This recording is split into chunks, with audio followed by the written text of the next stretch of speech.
তার স্বামী এখন রোজগার করে, ভবিষ্যতে আরো অনেক বেশি করিবে। তবে মুশকিল এই, এখন যদি দোকানের আয়ে ওরা ভাগ বসায়, দোকানের উন্নতি হইবে না। এমন একদিন কখনো আসিবে না যেদিন লোহার সিন্ধুকে টাকা রাখিতে হইবে শম্ভুকে।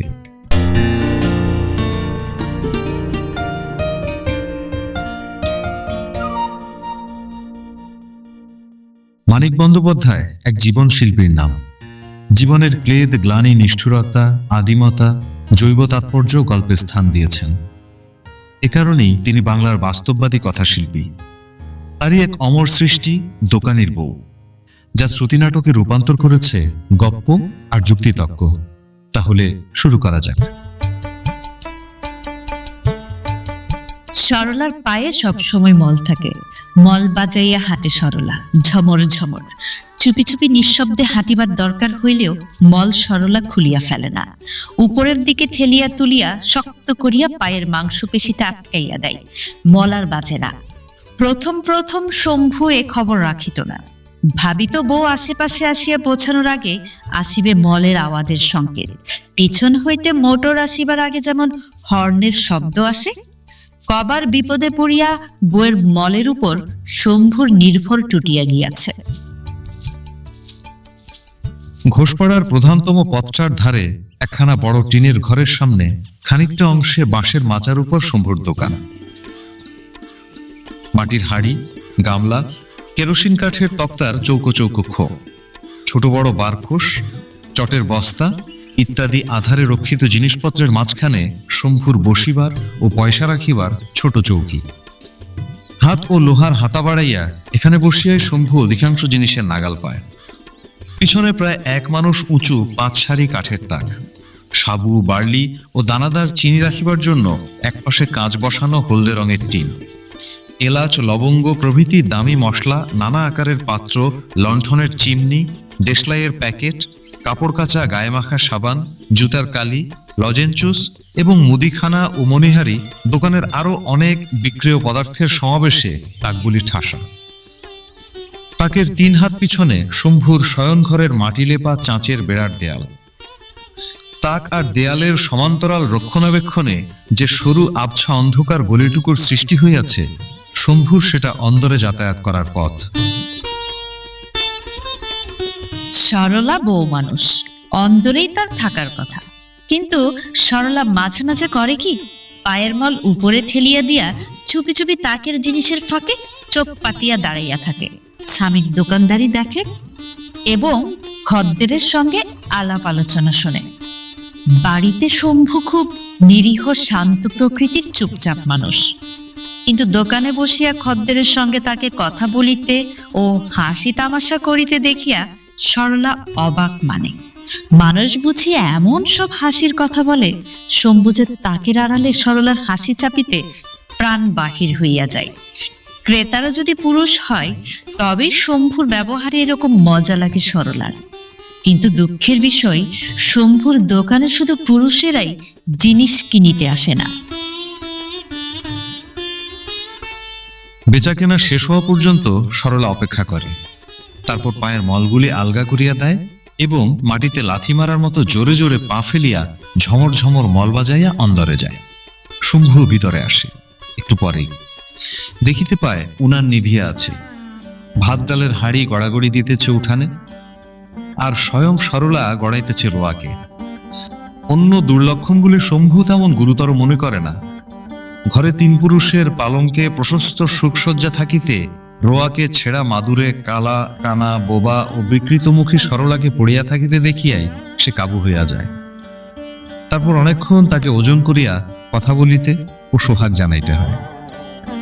একটা মানুষের একটু হাসা ও একটা মানুষকে একটু হাসানোর মধ্যে যে দোষের কিছুই নাই, আর একটা মানুষ যে কেন তা বুঝিতে পারে না বলিয়া অনেক আফসোস করিতে হয়, আর অজস্র পরিমাণে খরচ করিতে হয় দোকানে বিক্রির জন্য রাখা লজেনচুস।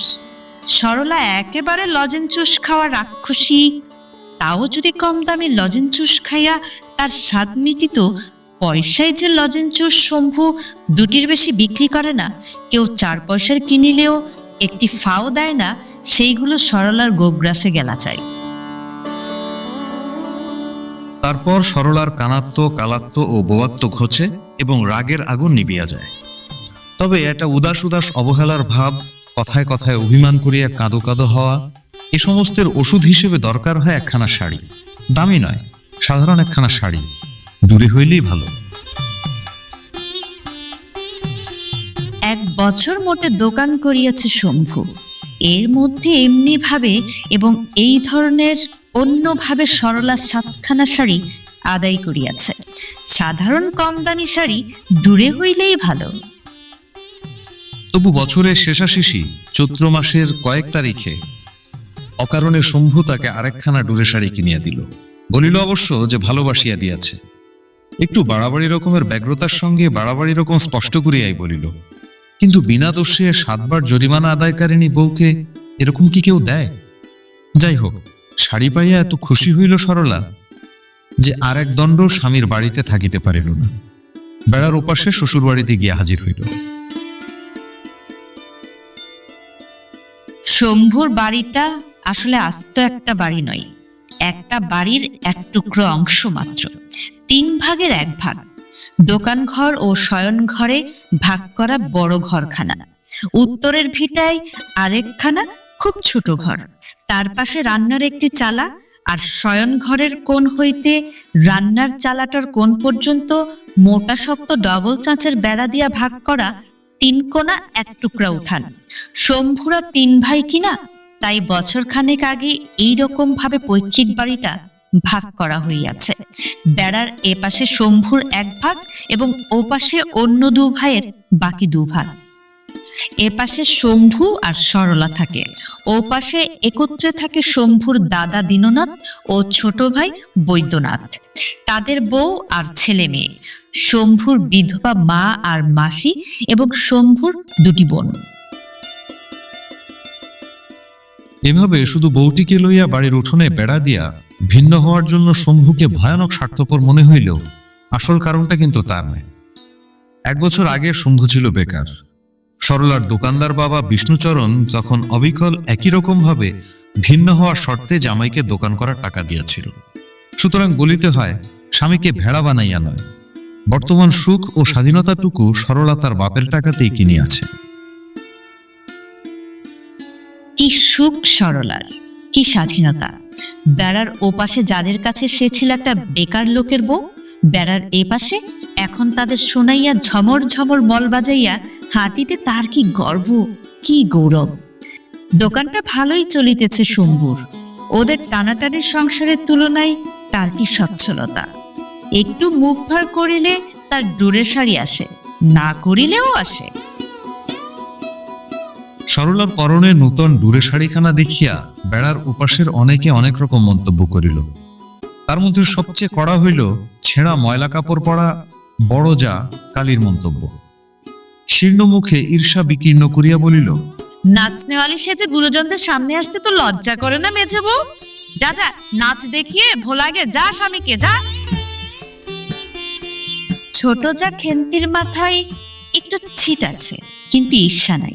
সে খিলখিল করিয়া হাসিয়া বলিল, ঝমঝম যা মল বাজে সারাদিন, মেজদি নিশ্চয় দিন রাত্রির নাচে দিদি, পান খাবে মেজদি? হঠাৎ ভাসুরের আবির্ভাব ঘটায় লম্বা ঘোমটা টানিয়া সরলা একটু মাথা নাড়িল। দীননাথ গম্ভীর গলায় বলিল, মেজবউ কেন এসেছে পুটি? বিবাহের 3 মাসের মধ্যে স্বামী কর্তৃক পরিত্যক্ত কাঠির মতো সরু পুটি বলিল, এমনি। এমনি আসবার দরকার? বলিয়া দীননাথ সরিয়া গেল। সরলা ঘুমটা খুলিল এবং বৈদ্যনাথ আসিয়া পড়ায় খেন্তি টানিল ঘুমটা। বৈদ্যনাথ একটু রসিক মানুষ। শম্ভু কেবল দোকানে বসিয়া বাছা বাছা খদ্দেরের সঙ্গে রসিকতা করে। বৈদ্যনাথ সময় অসময় মানুষ অমানুষ বাছে না। সম্ভবত রাত্রে তার রসিকতায় চাপিয়া চাপিয়া হাসিতে হয় বলিয়া খেন্তির মাথায় যখন তখন কারণে অকারণে খিলখিল করিয়া হাসিয়া ওঠার ছিট দেখা দিয়াছে। সে আসিয়াই বলিল, মেজবৌঠান যে সেজে গুজে, কি সৌভাগ্য, কি সৌভাগ্য! কার মুখ দেখে উঠেছিলুম? হ্যাঁ অপটি, দে দে বসতে দে, ছুটে একটা দামি আসন নিয়ে আয় গে ছিনাথ বাবুর বাড়ি থেকে। এরকম করে সকলে সরলার সঙ্গে। কেবল শম্ভুর মা বড় ঘরের দাওয়ার কোণে বসিয়া নিঃশব্দে নির্বিকার চিত্তে মালা জপিয়া যায়। সরলা সামনে আসিয়া ঢিপ করিয়া প্রণাম করিলেও চাহিয়া দেখে না।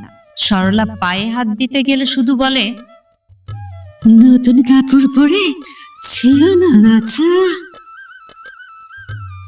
সরলার দাঁতগুলি একটু বড় বড়।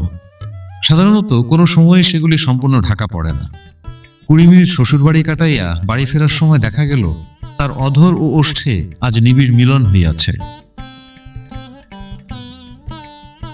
ভিন্ন হওয়ার আগে ওরা সরলাকে ভয়ানক যন্ত্রণা দিত।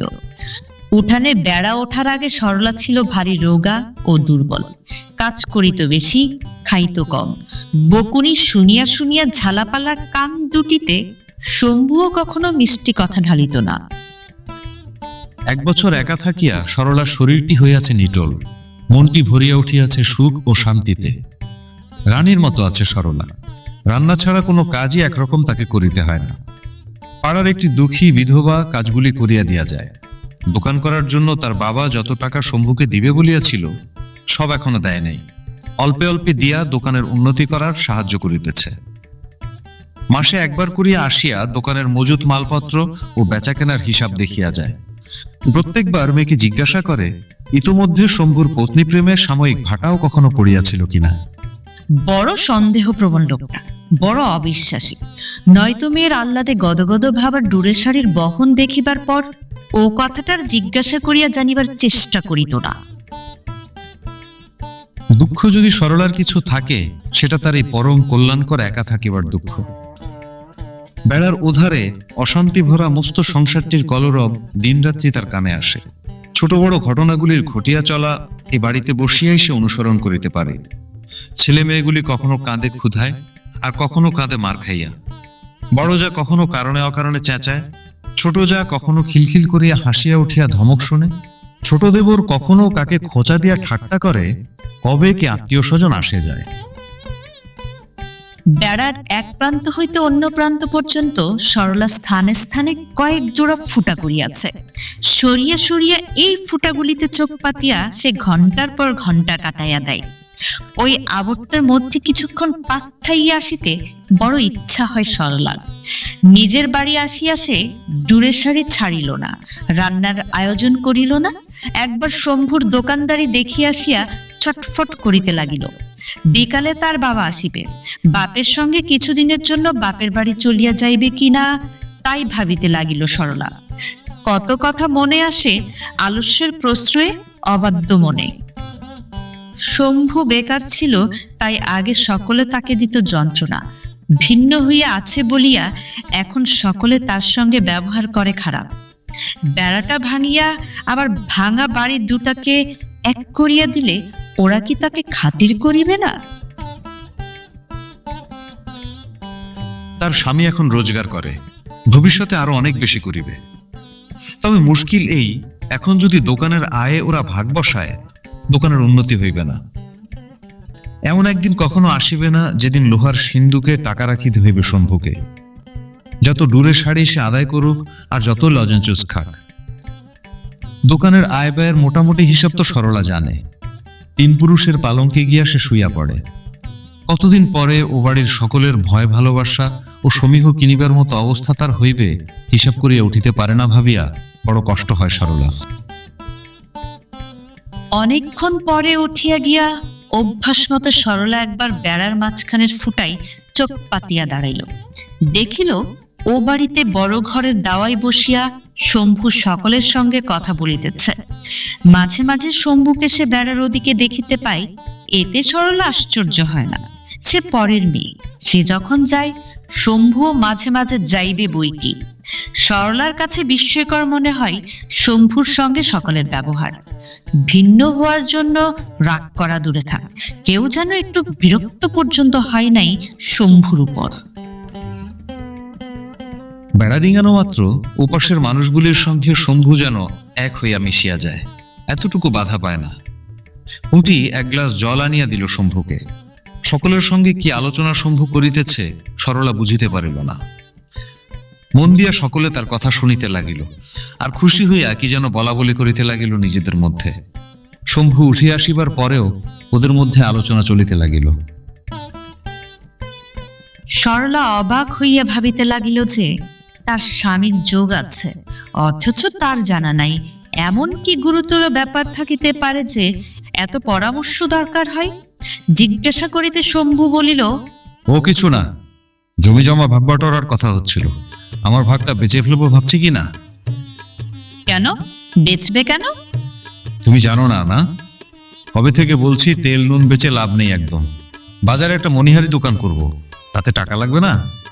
কোথায় পাবো টাকা জমি না বেচলে? জমির থেকেও আয় তো হচ্ছে। দোকানে বেশি হবে। কবে খুলবে বাজারে দোকান? পয়লা বসে খুলবো ভাবছি, এখন আমার অদেষ্ট। প্রকাণ্ড একটা হাই তুলিয়া মুখের সামনে তুড়ি দিল শম্ভু, মাথা নাড়িল, বাঁকা হইয়া বসিল। তোমার বাবা বলছিল সব শুদ্ধ 600 টাকা দেবে দোকান করতে। দোকান খোলার জন্য 100 দিয়ে বাকি টাকা আটকে দিলে। 1 বছরে আর মোটে 200 টাকা দিয়েছে। তারপর এমনি করলে দোকান চালাতে পারে মানুষ? দোকান করতে একসঙ্গে টাকা চাই। বাবা তো আসবে আজ, বাবাকে বলবো? বলে কি হবে? 20-30 টাকার বেশি একসঙ্গে দেবে না। আমি বললে নির্যশ দেবে। বলিয়া সরলা এক গাল হাসিল, তারপর বউকে লজেন চুষ দিল শম্ভু। কালো গালে অদৃশ্য রং আনিল, আর ফিস ফিস করিয়া নিজের গোপন মতলবের কথা বলিতে লাগিল। মার হাতে কিছু টাকা আছে শম্ভুর। সব ছেলের চেয়ে শম্ভুকেই তার মা বেশি ভালোবাসে, তা তো জানে সরলা। ওই টাকাটা বাগানোর ফিকিরে আছে শম্ভু, নয়তো এত বেশি ও বাড়িতে যাওয়ার তার কি দরকার। বাজারে মস্ত দোকান খুলিবে শম্ভু। এবার আর দোকানদারি নয়, রীতিমতো ব্যবসাদারি। বাবাকে বাকি টাকাটা একসঙ্গে দিবার কথা বলিতে সরলা যেন না ভোলে। দুর্গা দুর্গা, না, এ বেলা আর রাধিবার দরকার নাই। ফলার টলার করিলেই চলিবে। আহা, গরমে সরলা রাধিতে কষ্ট হইবে যে। সরলা জানে হিসাবের ভুল হইতেছে, বাটখারা লাভের দিকে না ঝুঁকিবার সম্ভাবনা আছে। তবু স্বামীর সঙ্গে আর বেশি দোকানদারি করা ভালো নয়। বাপের টাকায় স্বামীকে কিনিয়া রাখিয়াছে 1 বছর, এবার তাকে মুক্তি দেওয়াই ভালো। তাতে যা হয় হইবে। একদিন তো নিজেকে কোন রকম রক্ষা কবচ ছাড়াই স্বামীর হাতে সমর্পণ করিতে হইবে তার। তাছাড়া 1 বছর ধরিয়া স্বামী তাকে যে রকম ভালোবাসিয়াছে, সেটা শুধু নিজের মনের খুঁতখুঁতানির জন্য ফাঁকি মনে করা উচিত নয়। অবশ্য পেটে যে সন্তানটা আসিয়াছে, সেটা জন্মগ্রহণ করা পর্যন্ত অপেক্ষা করিলেই সবচেয়ে ভালো হইত। এতদিন একসঙ্গে বাস করিয়া সরলার কি আর জানিতে বাকি আছে, নিজের ছেলের মুখ দেখিলে শম্ভুর পাকা শক্ত মনটা কিরকম কাঁচা আর নরম হইয়া যাইবে। তবে ছেলেটার জন্মিতে এখন অনেক দেরি। তার আগে জমি বেচিয়া বাজারে মনিহারি দোকান খুলিয়া বসিলে শম্ভু ভাবিবে সব কীর্তি তার একার, কারো কাছে কৃতজ্ঞ হওয়ার কিছু নাই। আগেকার কথা মনে করিয়া সরলা অবশ্য ভাবিয়া উঠিতে পারে না কৃতজ্ঞতার কতখানি দাম আছে শম্ভুর কাছে। বাজারে মনিহারি দোকান খুলিয়া 2-1 বছরের মধ্যে এমন অবস্থা যদি হয় শম্ভুর যে মাঝখানের বেড়াটা ভাঙিয়া সরলা নির্ভয়ে এবং সুখে শান্তিতে একরকম বাড়ির কচ্চির মতোই সকলের সঙ্গে বাস করিতে পারে, হয়তো অকৃতজ্ঞ পাষাণের মতো শম্ভু নিজেই তাকে দাবাইয়া রাখিবে। তবুও ভবিষ্যতেও সে তার বশে থাকিতে পারে, এরকম একটু সম্ভাবনা যখন দেখা গিয়াছে, এবারে হাল ছাড়িয়া দেখাই ভালো যে কি হয়। সরলার সন্দেহপ্রবণ অবিশ্বাসী বাবা মেয়ের অনুরোধ শুনিয়া প্রথমটা একটু ভরকাইয়া গেল। একসঙ্গে 300 টাকা, জামাইকে আর 1 পয়সা না দিবার কথাই সে ভাবিতেছিল। দোকান যেমন চলিতেছে শম্ভুর, তাতে 2জন মানুষের খাইয়া পড়িয়া থাকা চলে। বড়লোকের মতো না হোক, গরিবের মতো চলে। জামাইকে বড়লোক করিয়া দিবার ভার তো সে গ্রহণ করে নাই। মোট 600 টাকা অবশ্য সে দিবে বলিয়াছিল। তবে সংসারে কত সময় মানুষ অমন কত কথা বলে, সব কি আর চোখ কান বুঝিয়া অক্ষরে অক্ষরে পালন করা উচিত? না, তাই মানুষ পারে? অবস্থা বুঝিয়া করিতে হয় ব্যবস্থা। তাছাড়া বাজারে মনিহারি দোকান খোলার মতো দুর্বুদ্ধি যদি শম্ভু করিয়া থাকে। কাঁদিয়া কাটিয়া সরলা অনর্থ করিতে থাকে। কত কষ্টে বাপের কাছ হইতে টাকাটা সে আদায় করিয়া দিতেছে, শম্ভুকে তা বোঝানোর জন্য যতটা দরকার ছিল তার চেয়ে বেশি কাদাকাটা করে। দেবে বলেছিলে, এখন দেবে না বলছো বাবা? বলিতে বলিতে দুঃখে অভিমানে বুকটাই যেন ফাটিয়া যাইবে সরলার। একসঙ্গে 300 টাকা দেওয়া সরলার বাবার পক্ষে সহজ নয়। তবু একবেলা মেয়ের আক্রমণ প্রতিরোধ করিয়া সে হার মানিল। ছেলে তার আছে 3টা, কিন্তু আর মেয়ে নাই। সরলা তার একমাত্র মা মরা ছোট মেয়ে। কোথায় দোকান করিবে, কিরকম দোকান খুলিবে, কত টাকার জিনিস রাখিবে দোকানে, আর কত টাকা বুঝে রাখিবে হাতে, শম্ভুকে এসব অনেক কথা জিজ্ঞাসা করিয়া সরলার বাবা গম্ভীর চিন্তিত মুখে বিদায় হইয়া গেল। সরলা বলিল, দেখলে? শম্ভু যথোচিতভাবে কৃতজ্ঞতা জানাইল। স্বামীদের যেভাবে স্ত্রীকে কৃতজ্ঞতা জানানো উচিত ঠিক সেভাবে নয়, নম্রভাবে, সবিনয়ে, শ্রদ্ধার সঙ্গে। এই সময় বেড়ার ওপাশে হঠাৎ শোনা গেল ছোট বউ খেন্তির খিলখিল হাসি। বেড়ার ফুটায় সে চোখ পাতিয়াছিল নাকি এতক্ষণ? তাদের আলাপ কি শুনিতেছিল? রান্নার চালাটার পিছন দিয়া ঘুরিয়া সরলা চোখের নিমেষে ও বাড়িতে গিয়া হাজির হইল। বৈদ্যনাথ, খেন্তি আর বাড়ির কুকুরটা ছাড়া উঠান নির্জন। উঠানের বেড়া আর ধানের মড়াইটার মাঝখানে দাঁড়াইয়া রসিক বৈদ্যনাথ স্ত্রীর সঙ্গে রসিকতা করিতেছিল। সবাই কোথায় গেছিল ছোট বউ? ঘরে। সেটা অসম্ভব। চৈত্রের দুপুরে ঘরের বাহিরে কড়া রোদ, গরম বাতাস, কিন্তু এদের দুজনের কি ঘর নাই? এখানে এরা কি করিতেছে এ সময়? হাসাহাসি। নিজের বাড়িতে ফিরিয়া বারান্দা ছাড়িয়া এবার সরলা ও শম্ভু ঘরে গেল, 3 পুরুষের পুরনো পালঙ্কে। ভিন্ন হওয়ার সময় ভাইদের কবল হইতে শম্ভু সেটা কি কৌশলে বাগাইয়াছিল আজও সরলা তাহা বুঝিতে পারে না।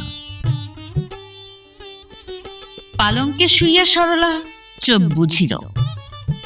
শম্ভু বসিয়া বসিয়া টানিতে লাগিল তামাক। নিজেই তামাক সাজে কিনা শম্ভু। এত বেশি তামাক দেয় যে তামাক শেষ হইতে হইতে দুপুরে এবং রাত্রে দুবেলাই সরলার ধৈর্যচ্যুতি ঘটে। আজ দেখা গেল সে ঘুমাইয়া পড়িয়াছে। হয় বাপের সঙ্গে সমস্ত সকালবেলাটা লড়াই করিয়া, না হয় বৈদ্যনাথ ও খেন্তিকে ধানের মড়াইয়ের আড়ালে রোদে দাঁড়াইয়া হাসাহাসি করিতে দেখিয়া সরলা বোধ হয় শান্ত হইয়া পড়িয়াছিল। দিন 7 পরে শম্ভু সকালবেলা সরলার বাবার কাছ হইতে টাকা আনিবার জন্য রওনা হইয়া গেল ও বাড়ি হইয়া। দোকানে নতুন মাল আনা সে কিছুদিন আগেই বন্ধ করিয়াছিল। অনেক জিনিস ফুরাইয়া গিয়াছে, অনেক খদ্দের ফিরিয়া যায়। মণিহারি দোকানে যেসব জিনিস রাখা চলিবে না, চাল ডাল মশলাপাতি, সেসব শেষ হইয়া যাওয়াই ভালো। তাই আজকাল একটা দিনের জন্য দোকানটা সে বন্ধ রাখিতে চায় না। বৈদ্যনাথ আসিয়া দোকানে বসিবে। বেকার রসিক বৈদ্যনাথ। শম্ভুর যে ছোট ভাই এবং যে দুপুর রোদে উঠানে ধানের মড়াইয়ের আড়ালে দাঁড়াইয়া বউয়ের সঙ্গে হাসাহাসি করে। শম্ভু একদিন বেকার ছিল। বউ ছিল শম্ভুর ছ্যাকড়া গাড়ির ঘোড়ার মতো হাড্ডিসার বউ। খেন্তি বা এমনকি রূপসী পরীর মতো। ওর মাথায় বরং ছিট আছে। 1 বছর আগে আগেকার সরলার মতো কম খাইয়া বেশি খাটিতে খাটিতেও কারণের চেয়ে অকারণেও বেশি খিলখিল করিয়া হাসে। বেকার অবস্থায় একবারও নয়, দোকানদার হওয়ার পর শম্ভুকে কয়েকবার হাসাহাসি করিতে দেখিয়াছে সরলা, কিন্তু সে অন্য একজনের সঙ্গে। তারপর শম্ভু বউকে কিনিয়া দিয়াছে ডুরে শাড়ি। অন্য অনেকের সঙ্গে বৈদ্যনাথ হাসাহাসি করে। খেন্তিকে কিন্তু কখনো কিছু কিনিয়া দেয় না। কি করিয়া দিবে? পয়সা নাই যে। 2 ভাইয়ের মধ্যে প্রভেদটা কি আশ্চর্যজনক। নামে নামে পর্যন্ত শুধু নাথের মিল। ওটা বাদ দিলে একজন শম্ভু, অন্যজন বৈদ্য। মল না বাজাইয়া দোকানে তাকের আড়ালে দাঁড়াইয়া সরলা বৈদ্যনাথের অনভ্যস্ত দোকানদারি দেখে।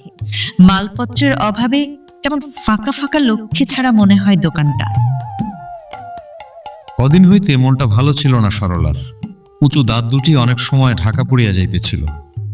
পাকা দোকানের মেয়ে সে, কাঁচা দোকানের বউ। তার কেবল মনে হইতেছিল ভুল হইয়াছে। শুধু লোকসান নয়, একেবারে সে দেউলিয়া হইয়া যাইবে এবার। কিছুদিন হইতে কিরকম যেন হইয়া উঠিয়াছে পারিপার্শ্বিক অবস্থা তার। সে বুঝিয়া উঠিতে পারিতেছে না, তবু চোখ কান বুঝিয়া এইসব না বোঝা অবস্থা ও ঘটনাগুলিকে পরিণতির দিকে চলিতে সাহায্য করিতেছে।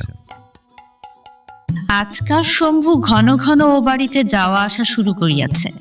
ভাইদের সঙ্গে পরামর্শ করিতেছে, সেটা না হয় জমি জমার ভাগ বাটোয়ারার জন্যই হইল।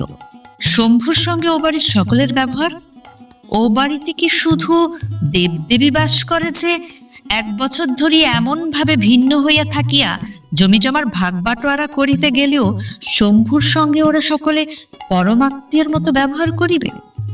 তাছাড়া এখানকার দোকান তুলিয়া দিয়া বাজারে দোকান খুলিতেছে শম্ভু, সেজন্য ও বাড়িতে একটা উত্তেজনার প্রবাহ আসিবে কেন? ওদের কি আসিয়া যায়?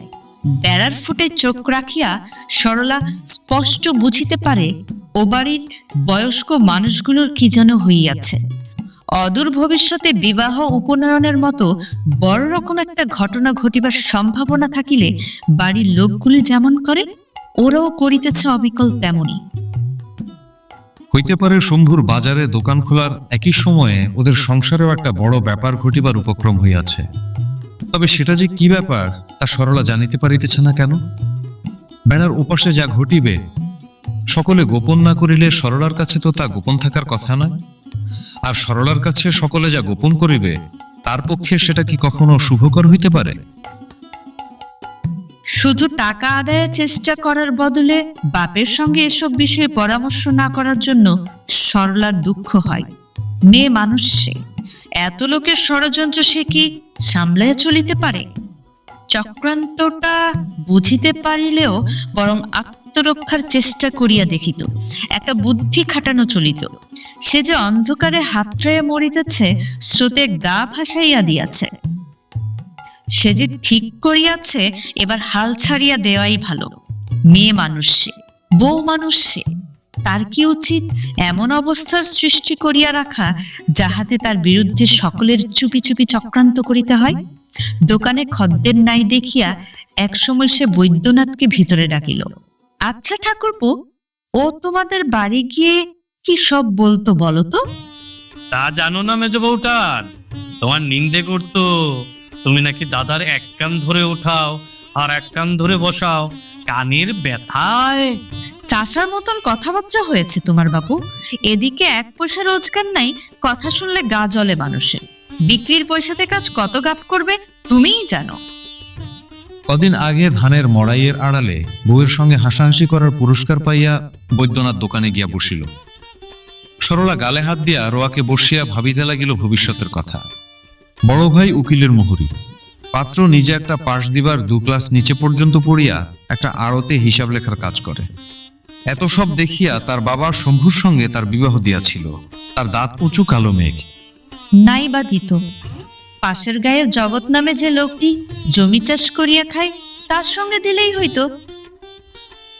সে লোকটা এমনি বসে থাকিতে সরলার। তার অদৃষ্টে থাকিলে তাহাকে দিয়ে আস্তে আস্তে অবস্থার উন্নতি করিয়া এমন দিন হয়তো সে আনিতে পারিত যখন দূরে শাড়িটি পরিয়া মল বাজাইয়া সে ঘুরিয়া বেড়াইত, না করিত সংসারের কাজ, না শুনিত কারো বুকনি। দোকানদারের দাঁত উঁচু কালো মেয়ের মুখ্য চাষা স্বামীই ভালো। লেখাপড়া শিখিয়া পরের আড়তে যে কাজ করে আর পরের টাকায় দোকানি হয়, তার মতো পাজি বজ্জাত লোক।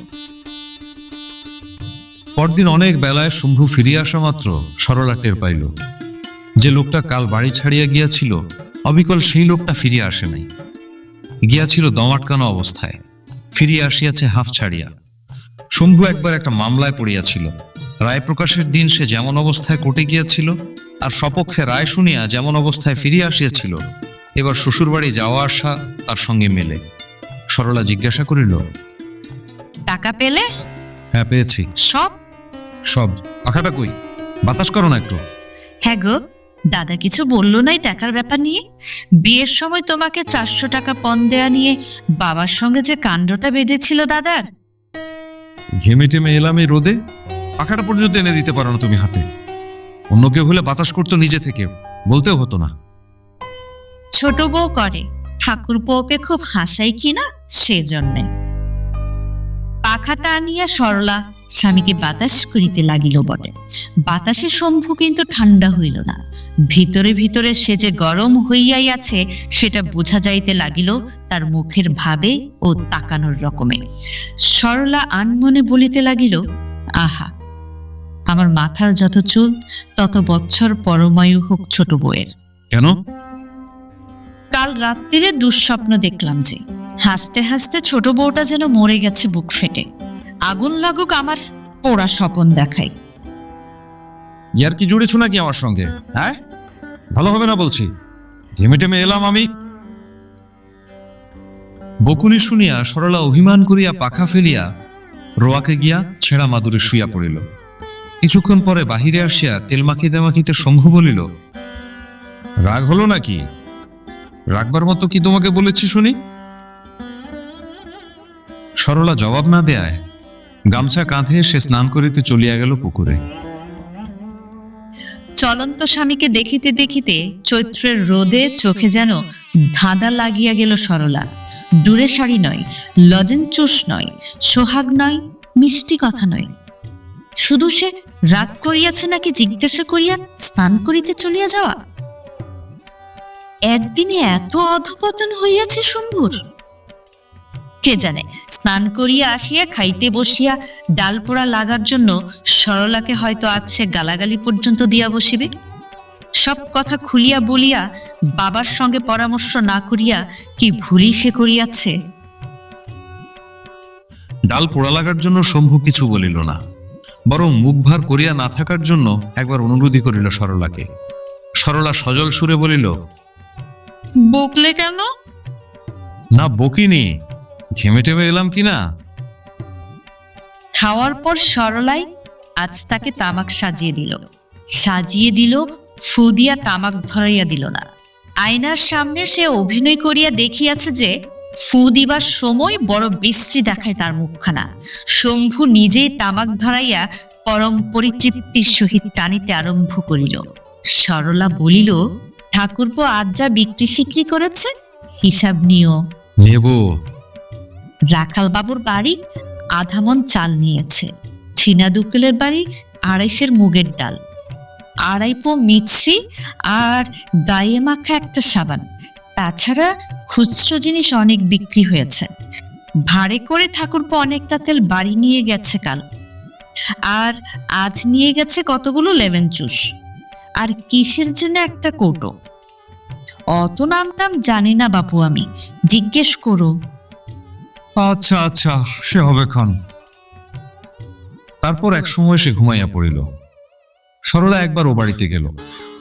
কেহ তাহাকে আসিতেও বলে না, বসিতেও বলে না। তবে এতদিনে এটা তার সহ্য হইয়া গিয়াছে। বড় যা কালী শুইয়া আছে, খেন্তি সেলাই করিতেছে কাঁথা। বৈদ্যনাথ ঘুমে অচেতন। শাশুড়ি উবু হইয়া বসিয়া মালা জপিয়া চলিয়াছে। কাছে চুপচাপ বসিয়া আছে পুঁটি। ভাসুর এ সময় কাজে যায়। নামমাত্র ঘোমটা দিয়া অনেকটা স্বাধীনভাবেই সরলা খানিকক্ষণ এ ঘরে খানিকক্ষণ ও ঘরে বেড়াইয়া ফিরিয়া আসিল। খেন্তির কাছেই সে বসিল বেশিক্ষণ। ফিসফিস করিয়া আবল তাবল কতকগুলো কথা বলিল খেন্তি। একবার খিলখিল করিয়া হাসিল। আসল কথা একটু আদায় করা গেল না তার কাছে। বাড়ি আসিয়া পালঙ্কে উঠিয়া সরলা বসিয়া রহিল।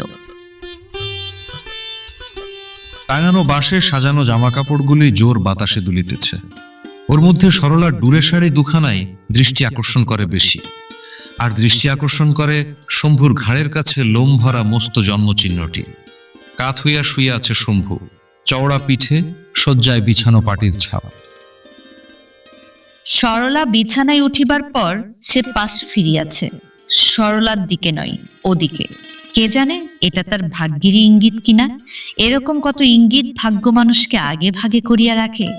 শম্ভুর সঙ্গে সম্বন্ধ হওয়ার ঠিক আগে সোনারপুরে তার জন্য খুব ভালো একটি পাত্র দেখিতে বাহির হওয়ার সময় তার বাবা চৌকাঠে হোঁচট খাইয়াছিল। আগের বারের ছেলেটা তার পেটের মধ্যে যেদিন মরিয়া গিয়েছিল, তার আগের রাত্রে একটা প্যাঁচা ঘরের পিছনে আম গাছটাই ডাকিয়া ডাকিয়া ভয়ে তাহাকে আধমরা করিয়া দিয়াছিল। সরলা হঠাৎ শক্ত হইয়া যায়, লম্বাটে হইয়া যায় তার মুখখানা। বেড়ার গায়ে ঠিক এমনি সময় একটা টিকটিকিও যে ডাকিয়া উঠিল আজ। মাগো, না জানি কি আছে কপালে। বিকালে ঘুম ভাঙিয়া হাত মুখ ধুইয়া আগের বারের সাজা তামাক টানার সুখটা মনে করিয়া শম্ভু বলিল, দাও না, এক ছিলিং তামাক সেজে দাও না। তুমি সেজে নাও। শম্ভু গভীর উদারতা বোধ করিতেছিল। জেলখানার কয়েদি যেন নিজের বাড়িতে 3 পুরুষের পুরনো পালঙ্কে প্রথম ঘুম দিয়া উঠিয়াছে। নিজেই তামাক সাজিয়ে সে গিয়া দোকান খুলিল। কাঠের ছোট চৌকিটিতে বসিয়া তামাক টানিতে লাগিল। পাড়ার দুঃখী মেয়েটি আসিয়া বাসন মাজিয়া রান্নাঘর লেপিয়া জল তুলিয়া দিয়া গেল। ও বাড়ির দুপুরের স্তব্ধতা ধীরে ধীরে ঘুচিয়া যাইতে লাগিল। বেলা পড়িয়া গেল, সন্ধ্যা হইয়া আসিল। সরলা গা ধুইল না, রান্নার আয়োজন করিল না। খানিকক্ষণ ছটফট করিতে লাগিল অন্দরে, আর খানিকক্ষণ ফাঁকে চোখ রাখিয়া দাঁড়াইয়া থাকিতে লাগিল দোকানে তাকের আড়ালে। সন্ধ্যার পর দীননাথ কাজ হইতে ফিরিয়া বাড়ি ঢোকার আগে আসিল শম্ভুর দোকানে। উপস্থিত খদ্দেরটি চলিয়া গেলে জিজ্ঞাসা করিল, টাকা পেয়েছিস? হ্যাঁ, বাড়ি যান, আমি আসছি। এখানেই বসি না, বসে কথাবার্তা কই। না না, এখানে নয়, আড়ালে দাঁড়িয়ে চুপি চুপি সব শোনে। বাড়িতে ছেলেপুলেগুলি বড্ড জ্বালায়। বৌমা এলে মলের আওয়াজে। সরলার মল যে সবসময় বাজে না একথা বুঝাইয়া বলিতে সে যে কেমন লোকের মেয়ে এ বিষয়ে একটা মন্তব্য করিয়া দীননাথ বাড়ি গেল। খানিক পরে দোকান বন্ধ করিয়া আলো নিবাইয়া শম্ভু গেল অন্দরে। ত্রিকোণ উঠোনের এক কোণে 1 বছর আগে সরলার সহস্তে রোপিত তুলসী গাছটার তলায় শুধু একটা প্রদীপ জ্বলিতেছে নিবু নিবু অবস্থায়, আর কোথাও আলো নাই। বেড়া ডিঙাইয়া ও বাড়ির আলো খানিকটা শোবার ঘরের চালে আসিয়া পড়িয়াছে। ঘরে গিয়া একটা দেশলাইয়ের কাঠি জ্বালিয়া সরলা যে খাটে শুইয়া আছে শম্ভু তাহাও দেখিয়া লইল। একটা বিড়িও ধরাইয়া লইল।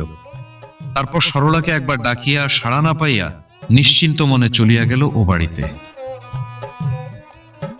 তখন উঠিয়া বসিল সরলা। এ বাড়িতে 1 বছর রানীর মতো যে মল বাজাইয়া সে হাঁটিয়া বেড়াইয়াছে, আজ প্রথম সেই মলগুলি খুলিয়া ফেলিল। এমন হালকা মনে হইতে লাগিল পা দুটিকে সরলার। লঘু পদে সে নামিয়া গেল উঠানে। বেড়ার ফুটায় চোখ দিয়া বুঝিতে পারিল ও বাড়ির একমাত্র কালি পড়া লণ্ঠনটি জ্বলিতেছে বড় ঘরে, এবং ও ঘরেই আসর বসিয়াছে 3 ভাইয়ের। দরজার পাশে বসিয়া আছে কালী, আর ভিতরে তার শাশুড়ির শরীরটা রহিয়াছে আড়ালে। শুধু দেখা যাইতেছে মালা জপরত হাত। রান্নার চালাটার পিছন দিয়া ঘুরিয়ায় বেড়ার ওপাশে ও বাড়ির উঠানের একটা প্রান্ত পাওয়া যায়। সরলা সেদিকে গেল না, একেবারে নামিয়া গেল ও বাড়ির রান্নাঘর ও তার লাগাও খেন্তির ঘরের পেছনে ঝোপঝাড়ের মধ্যে। কি অন্ধকার চারদিক! ভয়ে সরলার বুক ঢিপঢিপ করিতেছিল। ছিটাল পার হওয়ার সময় পায়ে একটা মাছের কাঁটা ফুটিল। কিন্তু কি করিবে সরলা? ভয় করা আর মাছের কাটা ফোটাকে গ্রাহ্য করিলে তার চলিবে কেন? একা মেয়ে মানুষ সে। এতগুলো লোক তার বিরুদ্ধে ষড়যন্ত্র জুড়িয়াছে, রচনা করিতেছে ফাঁদ। কিসের ভয় এখন? কিসের কাটা ফোটা? আর যা হয় হোক, অন্ধকারে এভাবে বনে জঙ্গলে আর ছিটালে হাঁটার জন্য কিছু যেন তার নাগাল না পায়। পেটের ছেলেটা এবারও যেন তার মরিয়া না যায় জন্ম নেওয়ার আগেই। এলো চুলে সে ঘরের বাহির হয় নাই। একটি চুল ছিঁড়িয়া ফেলিয়া বা হাতের করে আঙ্গুলের নখে কামড় দিয়া তবে উঠানে নামিয়াছে। এই যা ভরসা সরলার। বড় ঘরের পিছনে কয়েকটা কলা গাছ আছে। ঘরের 2টো জানালাও আছে এদিকে। উঁচু ভিটার ঘর, জানালাগুলিও বেড়ার অনেক উঁচুতে। এত কষ্টে এখানে আসিয়া জানালার নাগাল না পাইয়া সরলার কান্না আসিতে লাগিল। তবে জানালার পাশে পাতা চৌকিতেই বোধহয় 3 ভাই বসিয়াছে। ওদের কথাগুলি বেশ শোনা যায়, শুধু বোঝা যায় না পুটি কালী শাশুড়ি ওদের মন্তব্য। কান্না এবং ঘরের ভিতরের দৃশ্যটা দেখিবার প্রবল ইচ্ছা দমন করিয়া সরলা কান পাতিয়া শুনিতে লাগিল শম্ভুর গলা। কবার তো বললাম, এ সোজা হিসেবটা তোর মাথায় ঢোকে না বুদ্ধি? আমার দোকানে যা মণিহারি জিনিস আছে তার দাম 100-র বেশিই হবে। ধরলাম 100। মাল না কেনার জন্য হাতে জমেছে 102-5 টাকা। ধরলাম 100, আর শ্বশুর মশাই দিয়েছেন 300, এই হলো 500 আমার ভাগ। তুই আর দাদা 500 করে দিলে হবে 1500।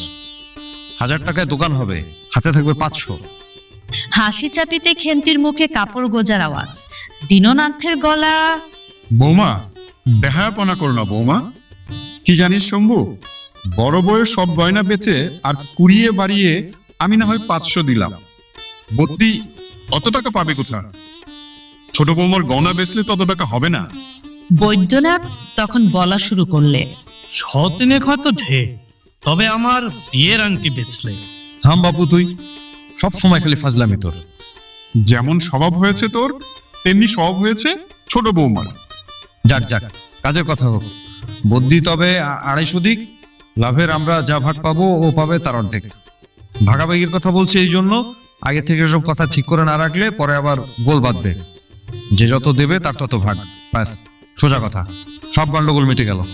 তবে আমিও একটা স্পষ্ট কথা বলি তোকে শম্ভু, তুই যে 500 টাকা দিবি, 500 নগদ নয়, 100 টাকার জিনিস 400 টাকা নগদ। বেশ 400 আমাদের একবার তুই দেখা। গয়নাগাটি বেচে ফেলবার পর শেষে না তুই বলবি আমাকে বুঝি বিশ্বাস হয় না আপনার? ভাবছেন আমি ভাতা দিয়ে সকলকে সমান সমান ভাগ দিতে চাচ্ছি কিনা, তাই আমাকে অবিশ্বাস। আমি যেন একা গিয়ে দোকান করতে পারি না। 500 টাকা দিয়ে যদি দোকান খুলি, আমি 1 বছরে 1000 টাকা লাভ করব। না আসতে চাও তোমরা, নাই আসবে, চাই না তোমাদের টাকা।